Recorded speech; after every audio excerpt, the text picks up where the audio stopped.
Hi everyone, good morning. সবাই কেমন আছো? তো আসলে আজকে আমার ঘুম থেকে উঠতে আবারও লেট হয়ে গেছে। তো উঠেই আগে বিছানাটা গুছিয়ে নিলাম ভালো করে।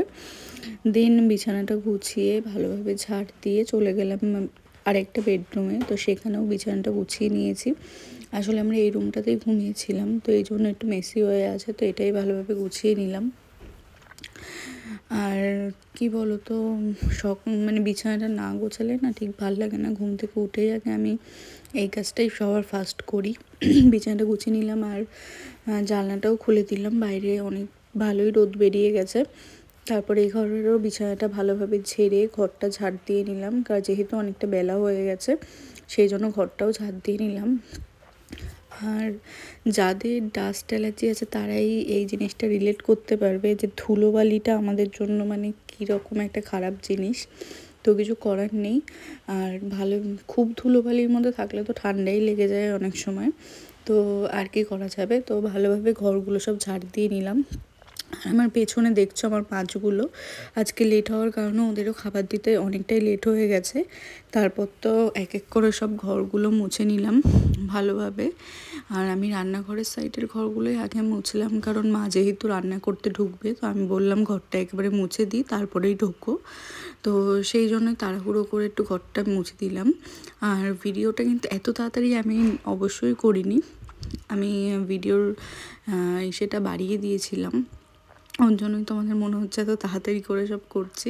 তো ভালোভাবে মুছে নিলাম। আর ওই আমার হাতে যে ব্যাগটা দেখলে, ওর মধ্যে আমার মামার বাড়িতে একটা বিরাট বড় একটা মোচা দিয়েছিল, তো ওটাই ছিল ওই ব্যাগে আসলে আর কি। তারপরে চলে গেলাম ঠাকুর ঘরের এগুলো সব মুছতে।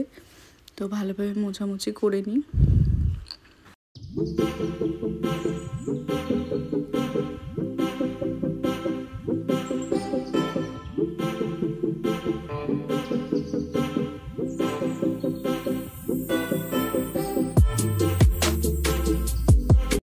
দেন তো মা ফ্রিজ থেকে কই মাছ বার করে রেখেছিল বরফ গলানোর জন্য, সেটাই একটু দেখিয়ে দিলাম।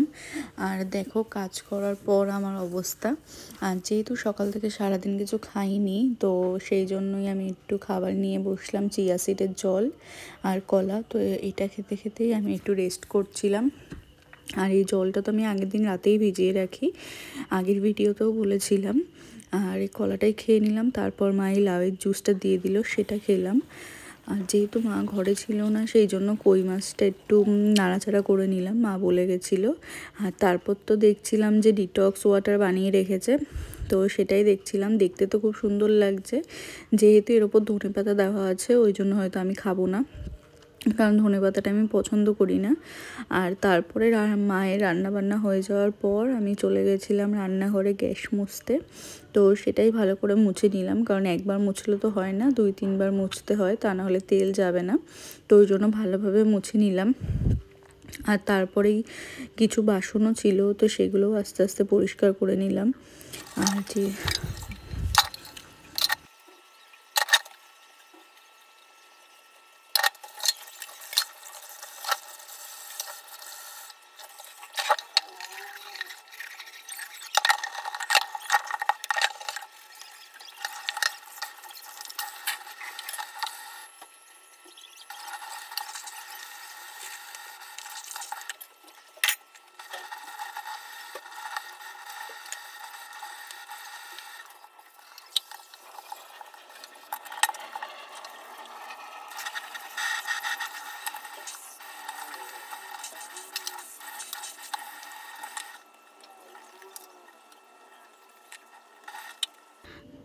দেন স্নান করে ফ্রেশ হয়ে পুজোও দিয়ে নিলাম। আজকে পুজোটা দিতেও অনেকটাই লেট হয়ে গেছে, ওই জন্য পুজোও দিয়ে নিলাম। আর অন্যদিন আমাদের অনেক ফুলও পাই, এবার সেরকম ফুলও নেই, প্রায় শেষের দিকে, ওই জন্য অনেকটাই হয়তো ফাঁকা ফাঁকা লাগছে ঠাকুরের সিংহাসনটা।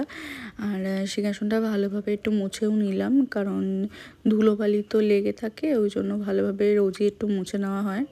তো মুছে ভালোভাবে পুজোটা দিয়ে নিলাম।